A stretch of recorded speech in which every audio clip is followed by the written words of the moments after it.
বোর্ডে তো দাঁড়াই গেলাম, পাইলাম আমি জাহাজ মার্কা। বোর্ডে দাঁড়ানোর আগে জনগণ বলছে আপনি দাঁড়ান, আপনাকে ভোট দিয়ে জয়যুক্ত করবো আমরা। বল দিয়ে দেখি। আসসালামু আলাইকুম নাতিরা, নাতিরা আপা। ওয়ালাইকুম সালাম। আপা, আপনার ওইদিকে কি কি অবস্থা? হ্যাঁ, আমাকে এনে তো ভালো না, আপনার এনে ভালো। আপনার তো সে এক অবস্থা, চলেন আমরা নেতার কাছে যাই। নেতা আসতে পারি?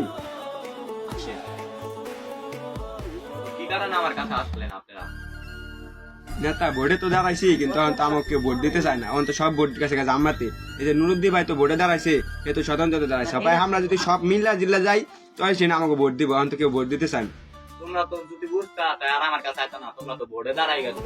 বোর্ডে দাঁড়ানোর আগে তো একটা কথা বাবা বুঝতে পারছো, তোমাকে ওই দিন 9 তারিখ যে 2-3 দিন আছে, 2-3 দিন তোমরা যার যার বাসায় যায়, মানে কি আমার এলাকায় যে জনগণ আছে ওদের বাসায় যে তোমরা ভোট চাইবে, আর তাই জন্য ভোট চাইবে। আর এবার তোমরা যদি 5 বছর বাদো দেখে 5 বছর পর 5 বছর আগে আমি 5 বছর তোমাকে বলেন। সেটা হচ্ছে আমাদের থেকে তো জামাত এগিয়ে যাচ্ছে, তো আমরা একটা কাজ করতে পারি। শুরু করেন, শুনি। কাজটা হলো আমরা আওয়ামী লীগদের নিয়ে আসি, আমরা আওয়ামী লীগদের এক হয়ে ভোট চাই।